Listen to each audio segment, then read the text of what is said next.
অবশেষে ধরা খেল হাদিকে সরানোর মাস্টারমাইন্ড ডন মাসুদের ডান হাত রুবেল আহমেদ। শত নাটকের পর ৯ দিনের কড়া রিমান্ড শেষে সব সত্য ফাঁস করে দিয়েছে এই ঠান্ডা মাথার অপরাধী।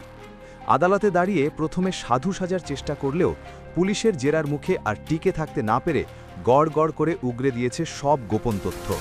রুবেলের এই স্বীকারোক্তির পর নড়ে চড়ে বসেছে প্রশাসনের বড় কর্তারা। মাসুদের এই ডান হাত শুধু একজন সহযোগী নয়, তার পরিচয় জানলে যে কারো চোখ কপালে উঠবে।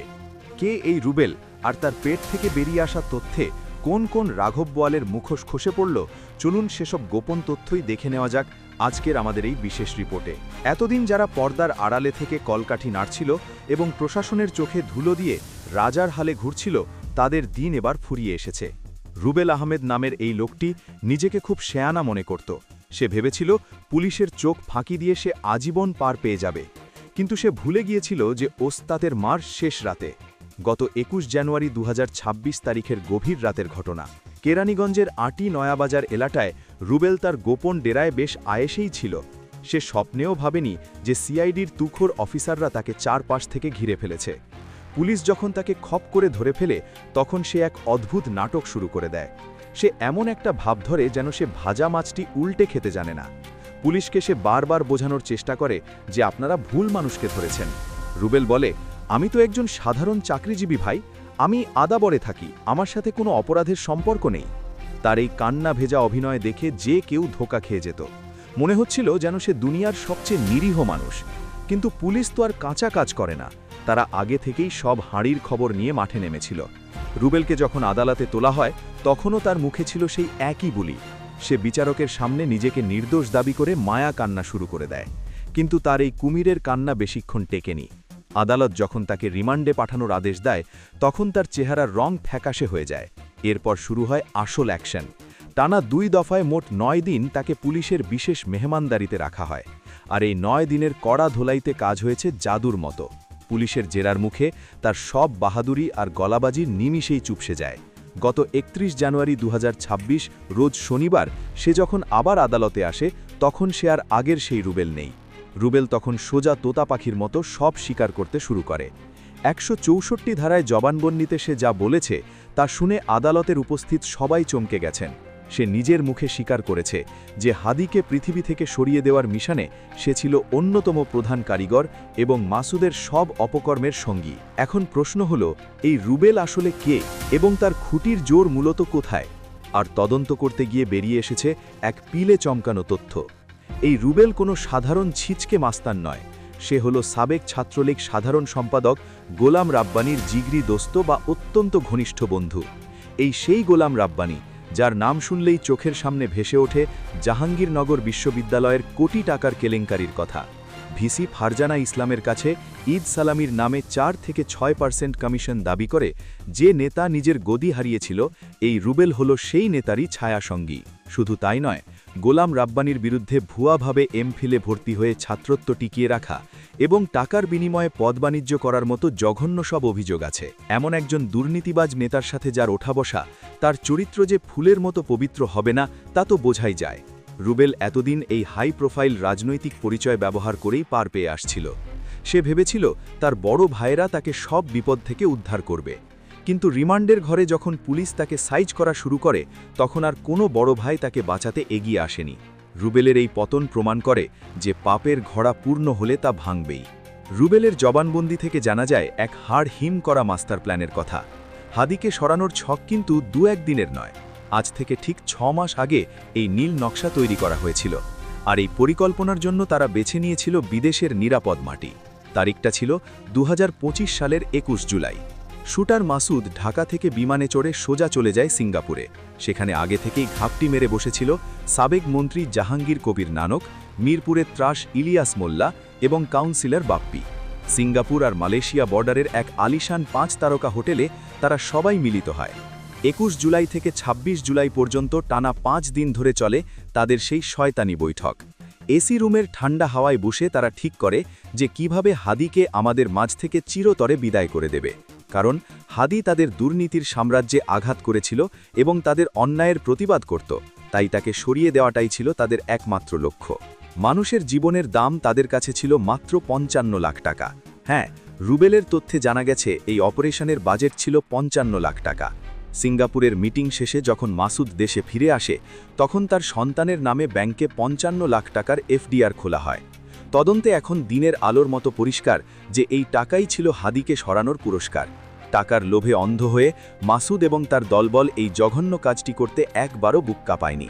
তারা ভেবেছিল টাকার গরমে সব কিছু চাপা দেওয়া যাবে, কিন্তু তারা ভুলে গিয়েছিল যে প্রকৃতি কাউকে ছাড়ে না।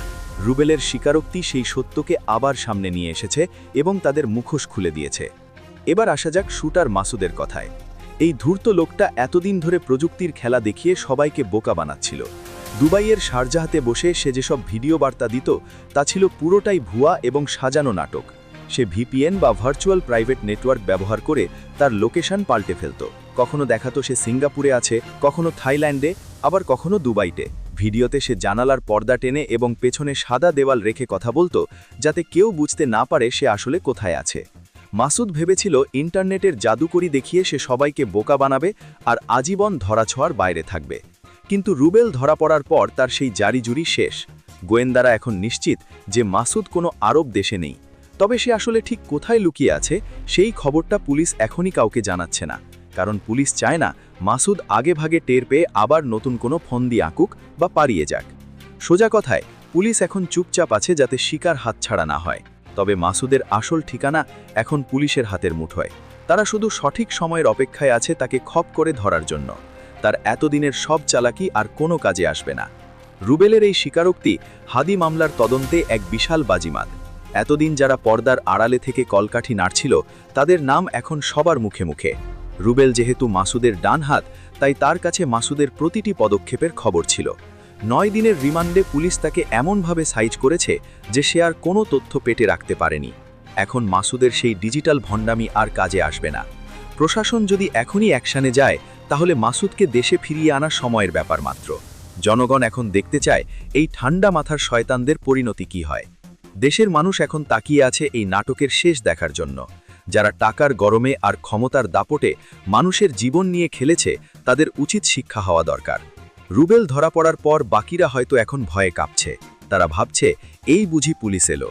মাসুদের মতো ঠান্ডা মাথার শয়তানরা ভেবেছিল তারা সব সময় ধরা ছোঁয়ার বাইরে থাকবে, কিন্তু রুবেলের এই স্বীকারোক্তি তাদের সেই স্বপ্নে জল ঢেলে দিয়েছে। এখন আর পালানোর কোনো পথ নেই। প্রশাসনকে এখন প্রমাণ করতে হবে যে তারা আসলেই অপরাধীদের ছাড় দেয় না।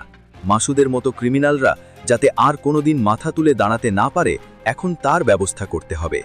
রুবেল আহমেদের এই ধরা পড়া এবং স্বীকারোক্তি হাদি মামলার জট খোলার চাবিকাঠি। তার মাধ্যমেই বেরিয়ে এসেছে আসল তথ্য। গোলাম রাব্বানির মতো হাই প্রোফাইল নেতার বন্ধু হয়েও রুবেলের শেষ রক্ষা হয়নি। এতেই বোঝা যায় পাপের বোঝা কত ভারী হয়েছে। মাসুদর মাথার উপর যারা ছাতা ধরেছিল সেই রাঘব বোয়ালদের ঘুমও এখন হারাম। রুবেলের জবানবন্দি তাদের দিকেও আঙুল তুলেছে। ঠান্ডা মাথার এই শয়তানরা ভেবেছিল টাকার জোরে তারা সবকিছু কিনে নেবে, কিন্তু রিমান্ডের ছোট্ট ঘরে তাদের সেই দম্ভ মাটির সাথে মিশে গেছে। এখন দেখার বিষয় প্রশাসন কত দ্রুত বাকি আসামিদের আইনের আওতায় আনতে পারে, কারণ এই বিচারহীনতার সংস্কৃতি থেকে বেরিয়ে আসাটা এখন জরুরি হয়ে পড়েছে। মাসুদের মতো অপরাধীরা যাতে আর কোনোদিন মাথা তুলে দাঁড়াতে না পারে সেজন্য তাদের দৃষ্টান্তমূলক শাস্তি নিশ্চিত করতে হবে। রুবেল আহমেদের এই ধরা পড়া এবং স্বীকারোক্তি হাদি মামলার জট খোলার চাবিকাঠি। তার মাধ্যমেই বেরিয়ে এসেছে আসল তথ্য। গোলাম রাব্বানির মতো হাই প্রোফাইল নেতার বন্ধু হয়েও রুবেলের শেষ রক্ষা হয়নি। এতেই বোঝা যায় পাপের বোঝা কত ভারী হয়েছে। মাসুদের মাথার উপর যারা ছাতা ধরেছিল সেই রাঘব বোয়ালদের ঘুমও এখন হারাম। রুবেলের জবানবন্দি তাদের দিকেও আঙুল তুলেছে। ঠাঙ্গা মাথার এই শয়তানরা ভেবেছিল টাকার জোরে তারা সবকিছু কিনে নেবে, কিন্তু রিমান্ডের ছোট্ট ঘরে তাদের সেই দম্ভ মাটির সাথে মিশে গেছে। এখন দেখার বিষয় প্রশাসন কত দ্রুত বাকি আসামিদের আইনের আওতায় আনতে পারে, কারণ এই বিচারহীনতার সংস্কৃতি থেকে বেরিয়ে আসাটা এখন জরুরি হয়ে পড়েছে। মাসুদের মতো অপরাধীরা যাতে আর কোনোদিন মাথা তুলে দাঁড়াতে না পারে সেজন্য তাদের দৃষ্টান্তমূলক শাস্তি নিশ্চিত করতে হবে। রুবেল আহমেদের এই ধরা পড়া এবং স্বীকারোক্তি হাদি মামলার জট খোলার চাবিকাঠি। তার মাধ্যমেই বেরিয়ে এসেছে আসল তথ্য। গোলাম রাব্বানির মতো হাই প্রোফাইল নেতার বন্ধু হয়েও রুবেলের শেষ রক্ষা হয়নি। এতেই বোঝা যায় পাপের বোঝা কত ভারী হয়েছে। মাসুদের মাথার উপর যারা ছাতা ধরেছিল সেই রাঘব বোয়ালদের ঘুমও এখন হারাম। রুবেলের জবানবন্দি তাদের দিকেও আঙুল তুলেছে। ঠান্ডা মাথার এই শয়তানরা ভেবেছিল টাকার জোরে তারা সবকিছু কিনে নেবে, কিন্তু রিমান্ডের ছোট্ট ভরে তাদের সেই দম্ভ মাটির সাথে মিশে গেছে।